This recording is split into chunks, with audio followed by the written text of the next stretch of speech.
네, 오늘은 어버이 주일입니다. 5월 8일 잘 보내셨습니까? 네, 부모님을 만나는 시간이었고요. 하나님의 말씀은 우리에게 내 부모를 공경하라라고 하는 하나님의 말씀을 우리에게 주시고 또 그것을 실천하는 것이 그리스도인의 중요한 신앙이라고 생각합니다. 그런데 우리가 어릴 때는 부모님을 잘 이해하지 못하다가 우리가 부모가 된 다음에 우리의 자녀가 자란 다음에 우리가 비로소 부모님의 마음을 이해하는 경우가 우리의 삶에 굉장히 많이 찾아옵니다. 내가 부모님의 자리에 가봐야 비로소 부모님이 이해가 되는 일들 말입니다. 아마 제가 그랬던 것 같습니다. 저는 결혼 이후에 저희 부모님은 춘천으로 이사 가셨고 또 그 집에 저와 제 아내가 처음 결혼하고 그 집에서 살게 되었습니다. 그렇게 2년. 그리고는 해군 군목으로 입대해서 진해, 백령도, 포항, 강화 이렇게 5년의 기간을 또 부모님과 따로 살게 되었습니다.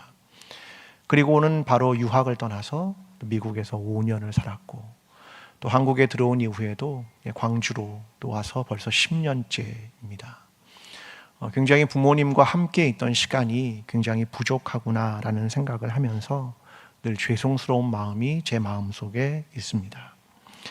광주에 온 이후에는 한 번씩 부모님 댁에 가면 아버님께서 굉장히 따뜻하게 저를 안아주시곤 했습니다. 근데 아버님은 저에게 교회에 대한 이야기를 자주 물어보지 않으셨습니다.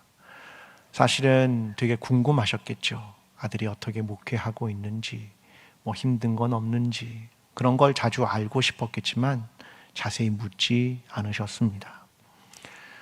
지금 돌이켜보면 아버지가 그렇게 궁금하셨을 텐데 제가 좀 더 아버지께 살갑게 대하고 또 여러 가지 상황과 또 제가 어려운 것들 또 제가 궁금한 것들 그런 것들을 저보다 먼저 인생을 사시고 또 아버지에게 조금 여쭤봤으면 되게 좋았겠다. 아버지에게 때로는 기대기도 하고 아버지의 위로가 필요하기도 하고 그런 시간들을 참 보냈으면 좋았을 걸 그런 하는 마음의 아쉬움과 죄송스러운 마음이 저에게 있습니다. 그래서 매번 장례식을 행할 때마다 사실은 저의 고백을 하고 있는 겁니다. 장례식에 가면 제가 이런 이야기를 항상 합니다. 내용은 이렇습니다. 고인은 여기 있는 모든 자녀들을 낳으신 분입니다. 그리고 기르신 분입니다. 우리가 어릴 때는 아버지가 전능자인 줄 알았습니다. 내가 원하는 모든 것을 다 해결해 주시는 분이기 때문입니다. 내가 조금씩 성장하며 아버지도 한계를 가지고 있구나를 발견하고 더 나이가 들면서 아버지도 아프시구나를 늦게 발견합니다. 그리고 후에는 아버지도 내 도움이 필요하구나를 비로소 발견합니다. 이제 그것을 서서히 깨달을 때쯤 하나님 나라로 보내드리게 되었습니다. 항상 반복하는 이 구절은 사실 저의 고백이기도 합니다.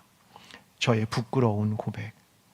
내가 어릴 때는 깨닫지 못했지만 후에 깨닫게 되고 이전엔 알지 못했지만 그분이 떠나서야 발견하게 되는 것.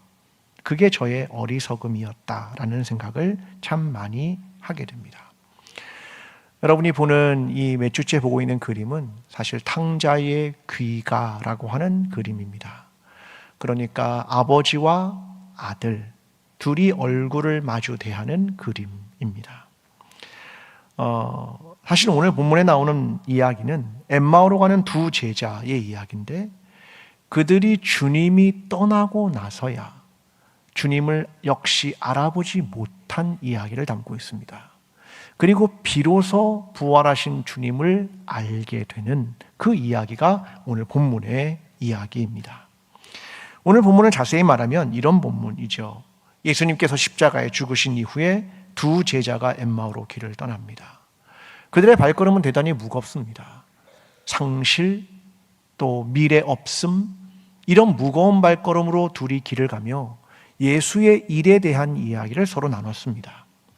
근데 한 사람이 옆에 와서 길을 동행하게 됩니다. 근데 그는 아무것도 모르는 것 같습니다. 그래서 그 두 사람은 얼마 전에 있었던 예수 그리스도의 일에 대한 것을 설명해 줍니다. 근데 그 이야기를 듣고 그 사람이, 여러분 이것은 성경에 기록된 거 아닙니까? 그리스도가 고난을 받고 그리고 자기 영광에 들어가야 되는 것 아닙니까? 라고 그 한 사람이 해석을 해줍니다. 길을 가다가 저녁 시간이 되어서 함께 저녁 식사를 하게 됩니다. 그때 비로소 두 사람의 눈이 밝아져 그가 예수인 줄 알게 되었다. 이게 오늘 본문 전체의 이야기입니다. 여러분, 사람을 알아보려면 식별이라는 것이 필요하죠. 그게 알아본다 이런 말 아니겠습니까? 근데 라틴어의 단어로서 이 식별이라는 단어는 디스크레티오라는 단어입니다. 갈라놓다, 분리하다. 갈라놓고 분별해야 그게 식별을 할 수 있는 과정이기 때문이겠죠. 근데 우리는 식별하지 못하는 경우가 굉장히 많이 있습니다. 내가 아는 것이 무엇인지, 내가 모르는 것이 무엇인지를 때로는 식별하지 못하기도 하고요. 때로는 내가 할 수 있는 것과 내가 할 수 없는 것을 식별하지 못하는 나 자신을 발견하기도 합니다.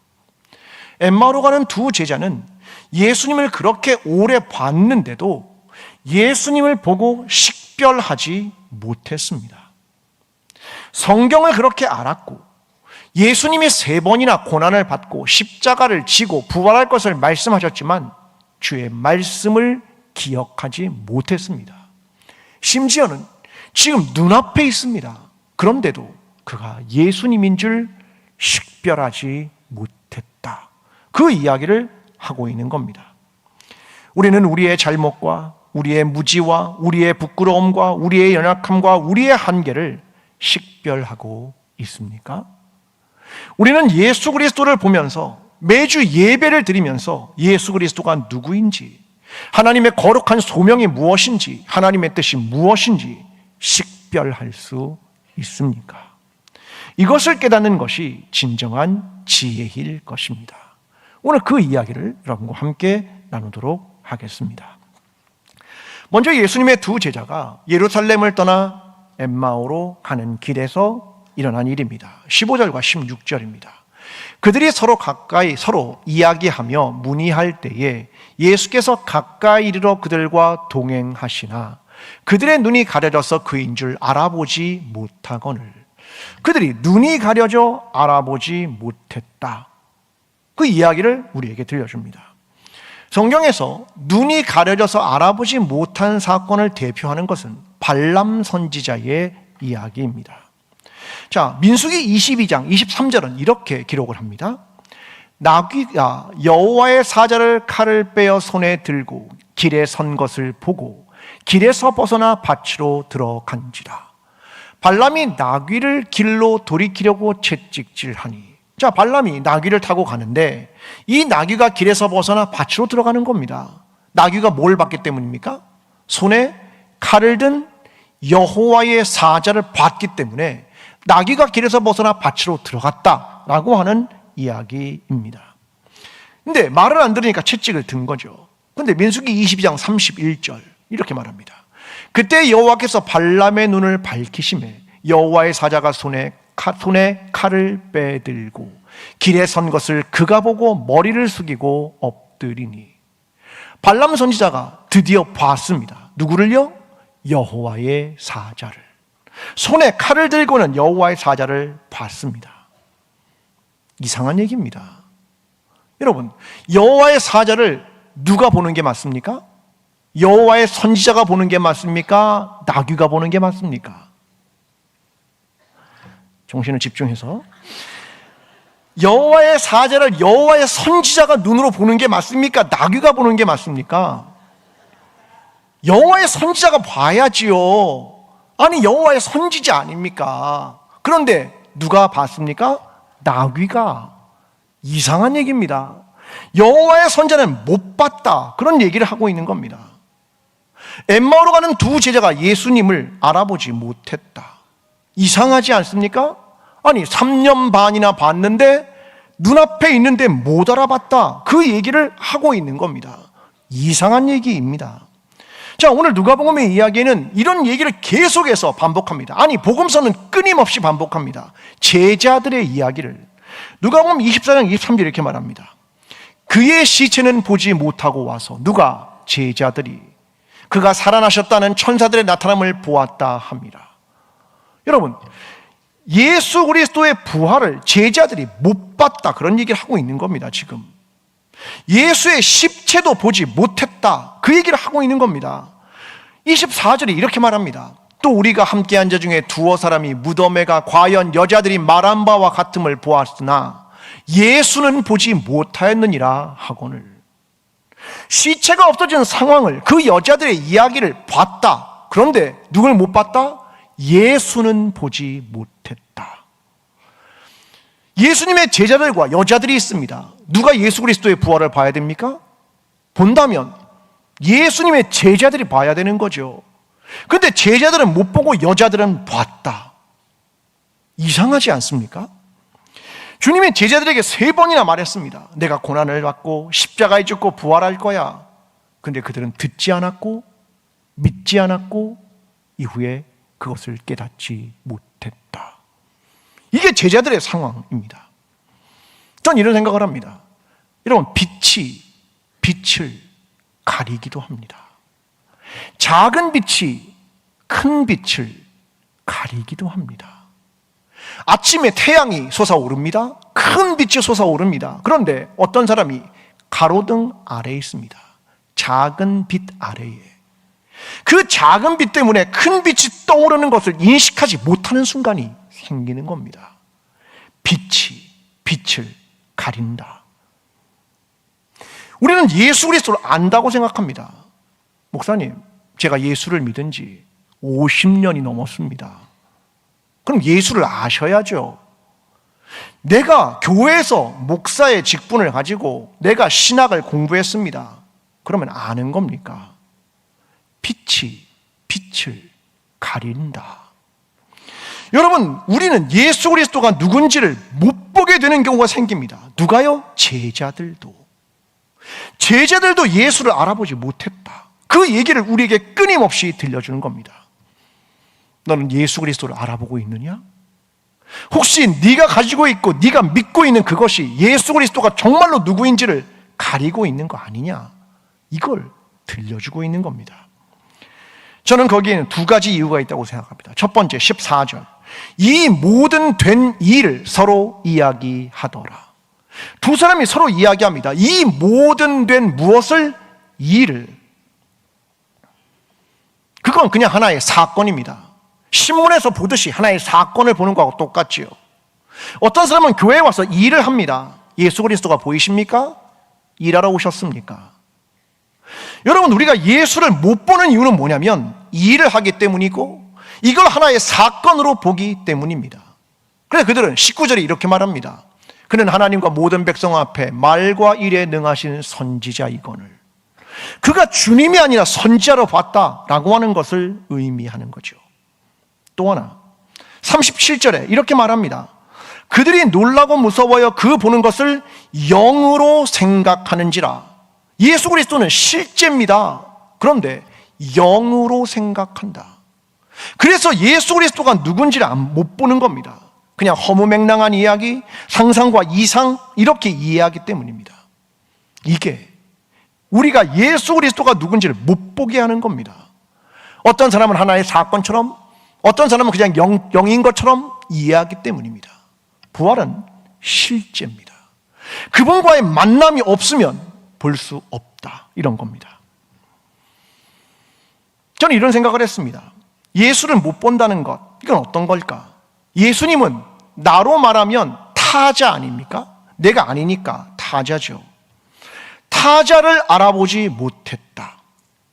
사람이 어린아이가 어른이 되어가는 과정에서 중요한 건 이 인지, 생각이 변해가는 겁니다. 그래서 삐아제라는 학자가 이런 실험을 하나 하게 됩니다. 자, 한 테이블 위에 산 모형을 저렇게 놓습니다. 그리고 어린아이를 한쪽에 앉히고 반대편에는 인형을 놓습니다. 그리고는 아이에게 묻습니다. 얘야, 산이 보이니? 네, 보여요. 너 생각을 한번 해봐. 저 인형이 볼 때 이 산은 어떻게 보일까? 이 질문을 합니다. 네가 보는 산 말고 인형이 이 산을 볼 때 너는 어떻게 보인다고 생각하니? 그래서 이 아이가 이 인형이 보는 산의 모양을 머릿속으로 유추해낼 수 있을 때 아이는 성장했다라고 말한다, 그 말입니다. 자, 이 말을 바꾸면 이런 거죠. 네가 생각이 타인과 역지사지할 수 있을 때 넌 어른이야, 그 말입니다. 내가 어떻다 이거 말고 저 사람이 어떨까를 이해하면 어른이 되었다, 그걸 이야기하고 있는 겁니다. 한 단계 좀 더 나아갑니다. 공감입니다. 여러분, 사람에게 중요한 건 공감이죠. 자, 공감이 일어나면 성장한 겁니다. 타자의 아픔을 나의 아픔으로 가진 것이 느껴지면 그건 어른이 된 겁니다. 자, 생각을 해보겠습니다. 사순절이나 고난주간에 우리는 예수 그리스도의 십자가의 고통을 생각합니다. 그러면서 그분이 얼마나 아프셨을까를 공감하죠. 그래도 내가 가진 아픔은 예수님의 아픔에 대해 별거 아니야 라는 생각을 하게 되는 겁니다. 이게 뭐냐면 공감이라고 하는 겁니다. 타자의 아픔을 나의 아픔으로 받아들인다, 이 말이거든요. 여러분, 하나님께서 하늘의 보좌를 버리고 이 땅에 내려오셨습니다. 그 출발점이 뭔지 압니까? 그 출발점이 신학적으로 말하면 다앗 엘로힘 이 말입니다. 하나님의 공감, 하나님의 동정, 이런 말이거든요. 하나님이 자기 백성의 죄악을, 그들의 아픔을 돌아보셨다, 그런 말입니다. 출애굽기 3장 7절이 이렇게 말합니다. 여호와께서 이르시되 내가 애굽에 있는 내 백성의 고통을 분명히 보고. 하나님의 공감입니다. 이게 구원의 근거고 출발점입니다. 여러분, 중요한 건 뭐냐면 타자의 아픔을 내가 하나의 일과 사건으로 받아들이냐, 아니면 타자의 아픔을 나의 아픔으로 받아들이냐, 이 문제입니다. 일과 사건으로 받아들이거나 영적인 것만으로 받아들이는 사람은 그 사람의 아픔을 공감할 수 없다라고 하는 거죠. 우리는 부모님의 사랑과 희생을 어릴 때는 알지 못합니다.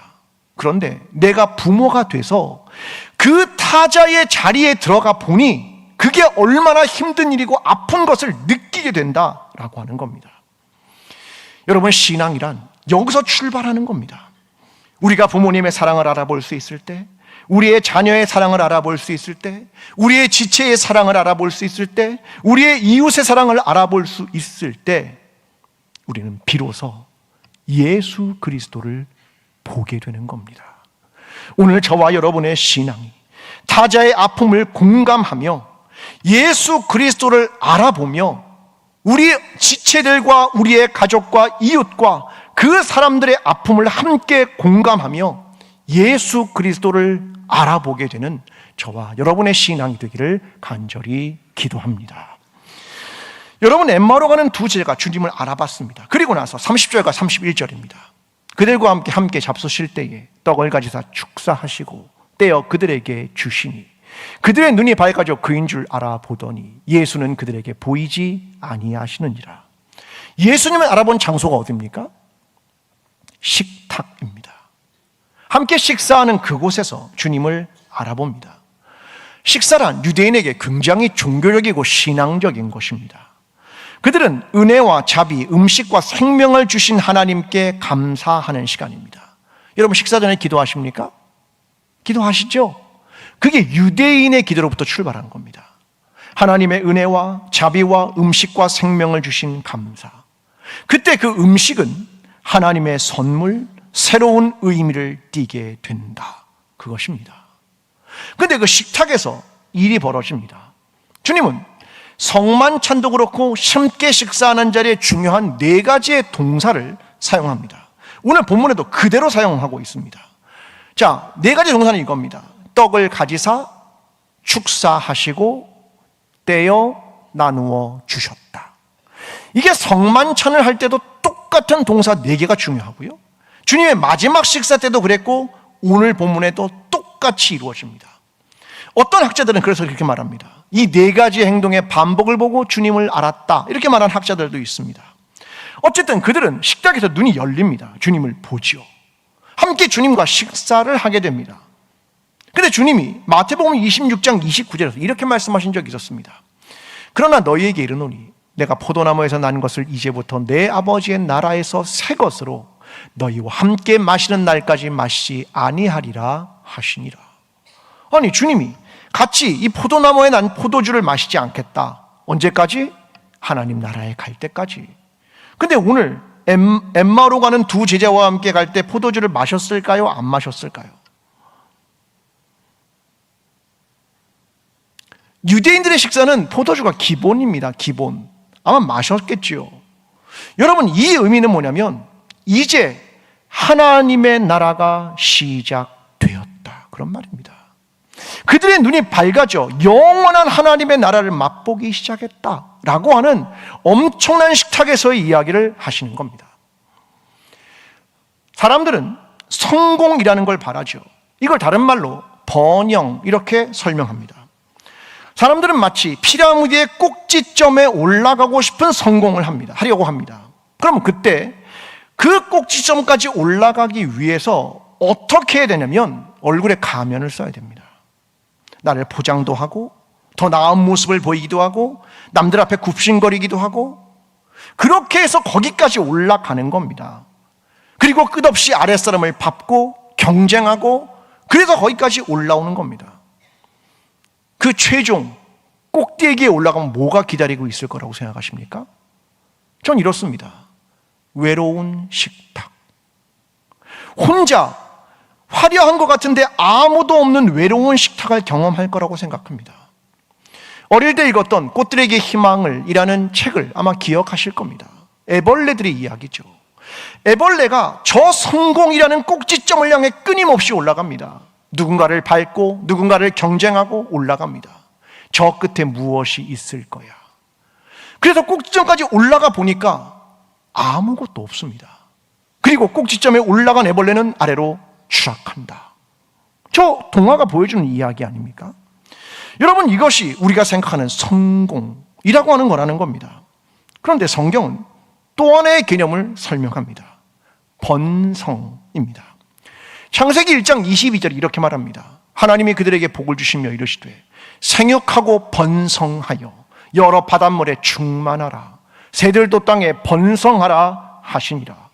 히브리어로 라바라는 말입니다. 많아진다, 증가한다. 무엇이요? 무엇이? 생명이. 생명의 번성, 생명의 자람, 생명의 풍요로움입니다. 여러분, 생명이 번성하는 건요, 가면과 포장으로 되는 게 아닙니다. 얼굴과 얼굴을 보고 인격과 인격이 만나고 진정성을 가질 때 생명이라는 건 번성하게 되는 겁니다. 결국 최종의 목적이 뭔지 압니까? 그 마지막에 뭐가 존재하는 거냐면 사람들과 함께하는 식탁이 존재하는 겁니다. 그 마지막은 내가 함께했던 그 사람들과 함께하는 그 식탁, 이걸 경험하는 게 최종입니다. 여러분, 성만찬이 그 모형을 보여주는 겁니다. 함께하는 식탁, 지체들이 함께하는 식탁, 이게 최종의 목표다라고 하는 겁니다. 저는 엄마들을 보면 엄마들에게 놀라운 능력이 있다고 생각합니다. 이 능력은 아빠들은 결코 따라갈 수 없는 능력이 엄마들에게는 있다고 생각합니다. 근데 그 엄마들의 능력이 발휘되는 자리가 어디냐면 식탁입니다. 여러분, 자녀들과 가끔 말다툼을 하십니까? 네, 하시죠? 네, 하시겠죠. 저도 마찬가지고요. 아이가 어릴 때는 누가 이깁니까? 네, 부모가. 우리가 크니까. 그죠? 자녀가 고등학교, 대학생 올라가면 점점 누가 이기나요? 자녀들이 이깁니다. 내가 말로 당할 재간이 없습니다. 그러면 부모가 상처를 받습니까? 안 받습니까? 부모는 상처 안 받습니까? 받죠. 무진장 받습니다. 어릴 때보다 크면 더 상처가 큽니다. 그러면 상처가 너무 크잖아요. 네. 그러면 그런 상황에서 식사할 때가 옵니다. 근데 엄마는 그러면 그때 자녀를 위해 밥상을 차립니다. 그러면서 밥은 먹어야 될 거 아니야 라고 말합니다. 아빠는 그게 안 됩니다. 좀 전에 싸웠는데 지금 아직 해결이 안 되고 나도 지금 상처 입었는데 내가 너를 위해 밥상 차린다? 이거 아빠들은 잘 안 됩니다. 이건 엄마들이 가진 놀라운 능력입니다. 엄마는 식사를 차리고 밥상을 차려놓고 자녀하고 마주 앉습니다. 그리고 방금 핵전쟁이 터졌는데 아무 일도 안 일어난 것처럼 자녀하고 얼굴을 마주보고 이야기를 합니다. 엄마들의 놀라운 능력입니다. 저는 이것이 중요하다고 생각합니다. 왜요? 엄마의 관심은 뭡니까? 자녀들에게 밥을 먹여야 될 거 아니야, 생명 아니야 라는 게 엄마들의 기본적인 생각이기 때문입니다. 그래서 식사를 준비하고 식탁에서 얼굴을 대하는 겁니다. 엄마가 힘들지 않기 때문입니까? 상처받지 않았기 때문입니까? 아니에요. 그럼에도 불구하고 식탁을 준비하는 게 어머니의 능력이라는 겁니다. 여러분, 제자들은 식탁에서 비로소 예수님을 알아보게 되죠. 얼굴과 얼굴을 대하면서 말입니다. 35절에 이렇게 말합니다. 두 사람도 길에서 된 일과 예수께서 떡을 떼심으로 자기들에게 알려주신 것을 말하더라. 주님과 함께 동행하고 말씀을 나누고 식탁을 통해서 함께 알아보게 되었다. 중요한 것은 생명을 위한 것이고 내 가면이 아니라 내가 힘들더라도 얼굴을 대하는 것이고 인격과 인격으로 만나는 것이고 그 최종의 목적은 결국 번성을 위하여, 결국 생명을 위하여 함께 식탁을 대하는 것이다 라고 하는 것을 우리에게 설명하는 겁니다. 오늘 저와 여러분, 이 신앙이라고 하는 것의 최종의 목적은 뭐라고 생각하십니까? 어디 꼭대기에 올라서는 겁니까? 대단한 성공을 하는 겁니까? 우리 교회가 숫자적으로 부흥하면 되는 겁니까? 아닙니다. 정말로 원하는 주님이 원하시는 것은 함께하는 식탁에 앉아 얼굴과 얼굴을 대하고 부활하신 예수 그리스도를 대하며 서로 얼굴을 마주보는 함께하는 식탁에 대하는 성만찬과 같은 교회가 이루어지게 되는 것이 최종의 목적임을 기억하며 우리의 교회가 바로 성만찬을 행하는 교회와 같은 그런 교회, 생명을 위한 교회, 생명의 번성을 위한 교회, 이것을 위해 기꺼이 그 길을 걸어가는 그리스도의 몸된 교회가 되는 저와 여러분이 되기를 간절히 기도합니다. 여러분, 엠마오로 가던 길을 멈추고 이제 제자들은 예루살렘으로 돌아갑니다. 33절. 곧 그때로 일어나 예루살렘에 돌아가 보니 11제자 및 그들과 함께한 자들이 모여 있어. 자, 돌아갑니다. 어디로요? 예루살렘으로. 방금 떠나오지 않았습니까? 예루살렘에서 엠마오로. 왜요? 불편하거든요. 주님이 죽으신 곳이거든요. 우리에게 희망이 없거든요. 그래서 떠나왔습니다. 그런데 다시 돌아갑니다. 가보니까 제자들이 함께 모여 있었다. 그리고 34절에 이렇게 말합니다. 말하기를 주께서 과연 살아나시고 시몬에게 보이셨다 하는지라. 나는 엠마오로 가다가 예수님 만났어 라는 얘기를 그가 나눴는데 다른 사람도 뭐라고 하냐면 시몬도 만났대. 시몬도 부활하신 주님을 시몬도 만났대. 너도 만났어? 나도 만났어. 이 이야기를 함께 나누게 되었다. 여러분, 이게 공동체입니다. 부활 공동체입니다.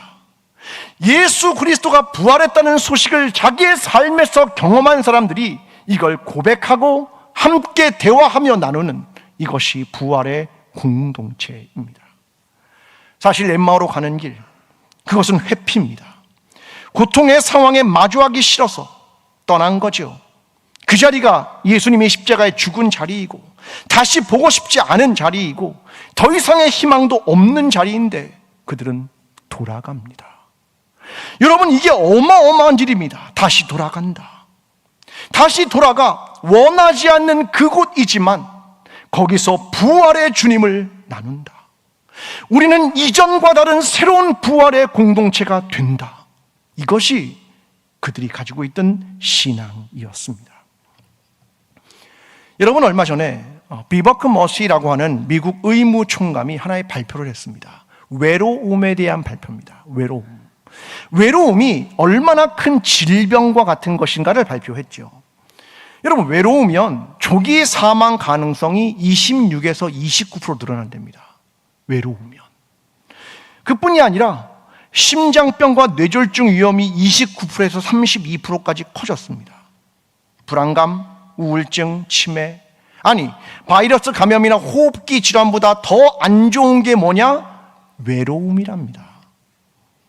코로나 이후에 사람들은 다른 사람을 만나는 시간이 평균 60분에서 20분으로 줄어들었습니다. 외로움을 겪는 사람은 하루에 담배 15개 피를 피우는 것만큼 해롭답니다. 이게 외로움입니다. 여러분, 그리스도를 믿는다는 건 혼자 예수 그리스도를 믿는 겁니까? 아니요. 공동체가 함께 모여서 여러분 그리스도 안에서의 교제를 나눈다. 이게 교회 아닙니까? 우리 교회가 공동체를 시작한 건 이겁니다. 여러분, 나를 위해, 저 외로운 저 사람을 위해 우리가 함께 하는 것 아니겠습니까? 여러분, 이것이 부활 공동체라고 하는 것이라는 말입니다. 김혜원과 최병일 씨라는 두 사람이 한지붕 북클럽이라는 책을 썼습니다. 한번 읽어보면 참 좋은 책입니다. 왜냐하면 가정에서 부모하고 자녀 사이에 소통이 잘 안 되니까 좋은 방법을 찾다가 함께 독서 토론을 해보자 라고 해서 쓴 책입니다. 근데 여기에 보면 김예원, 최병일 이 두 사람이 어떤 관계 같습니까? 김예원, 최병일 어떤 관계 같습니까? 우리의 예상을 깨고 며느리와 시아버지입니다. 며느리와 시아버지가 이 책을 쓴 겁니다. 가족이 어떻게 하나가 되고 공동체가 되고 소통해 볼까? 그래서 쓴 책입니다. 여러분, 이 책을 읽으면 우리 마을에서도 굉장히 사용할 게 많습니다. 한 달에 한 권씩은 좀 책을 읽어보자, 독서 토론하자. 그러면 여러분 자녀들에게 맨 처음에 하는 말은 뭡니까? 맨 처음 하는 말, TV 꺼, TV 꺼. 이러면 안 된다, 그런 얘기를 하는 겁니다. 그러면 안 돼. 그냥 처음에 부모가 자연스럽게 책을 읽는 모습을 보여주면서 시작해야 된다, 이겁니다. 한국 사람들은 책을 읽으면 반드시 하는 얘기 두 가지가 있습니다. 뭐가 있습니까? 책을 읽고 나서 소감이 뭐야? 소감. 독후감 써, 독후감. 이 두 가지를 꼭 합니다. 한국 사람의 특징입니다. 미국 사람, 외국 사람은 안 그래요. 그런데 우리는 꼭 그걸 말하면 아이들이 주눅이 들죠. 그죠? 그 책은 뭐냐? 가족에 도움이 되는 그림책도 좋다. 쉽게 읽을 수 있는 책. 그리고 한 달에 한두 번은 2-3시간씩 모일 수 있도록 해야 된다. 책 못 읽고 오면 눈치 주지 말고, 책망하지 말고, 부모는 늘 가르치는 자라고 생각하지 말고, 자녀에게 질문만 하는 사람이 아니라, 자녀들은 대답만 하는 사람이 아니라 함께 수평적 위치를 가져야 한다. 마을하고 어마어마하게 비슷합니다. 가정에서의 공동체, 교회 마을에서의 공동체 너무 비슷하지 않습니까? 그런데 교회는 단순히 그걸 넘어서서 설교를 통해 받은 은혜와 삶을 나누는 겁니다. 내가 만났던 예수 그리스도, 오늘 삶에서 역사하시는 부활하신 예수 그리스도를 나누게 되면서 교회는 공동체라는 것을 갖게 되는 겁니다. 사랑하는 성도 여러분, 우리는 교회로 부름받은 사람들입니다. 교회는 공동체를 이루는 것입니다. 어떤 공동체요? 부활 공동체입니다. 중요한 것은 우리 각자가 부활하신 주님을 만났느냐라고 하는 것이죠. 우리가 부활하신 주님의 실제를 보았느냐라고 하는 겁니다. 그리고 나와 함께 공동체를 이룬 우리의 지체들의 얼굴에서 주님을 볼 수 있느냐, 그것입니다. 그리고 그 공동체 안에서 서로의 얼굴에서 예수 그리스도를 보고 나서는 세상 속에 들어가 예수 그리스도의 얼굴을 보여줄 수 있느냐, 그렇게 이어지게 될 것입니다. 하나님은 공동체를 원하셨고 부활 공동체가 되기를 원하셨습니다. 오늘 저와 여러분의 신앙이 부활하신 예수 그리스도를 만난 엠마오의 두 제자처럼 부활하신 주님을 경험하고 그것을 함께 그리스도의 공동체 안에서 식탁에서 나누는 것처럼 그리스도를 나누고 우리의 직장과 가정과 사회로 나아가 예수가 그리스도임을 세상에 전하는 그리스도의 부활 공동체가 되는 저와 여러분 광주 제일교회가 되기를 간절히 축원합니다.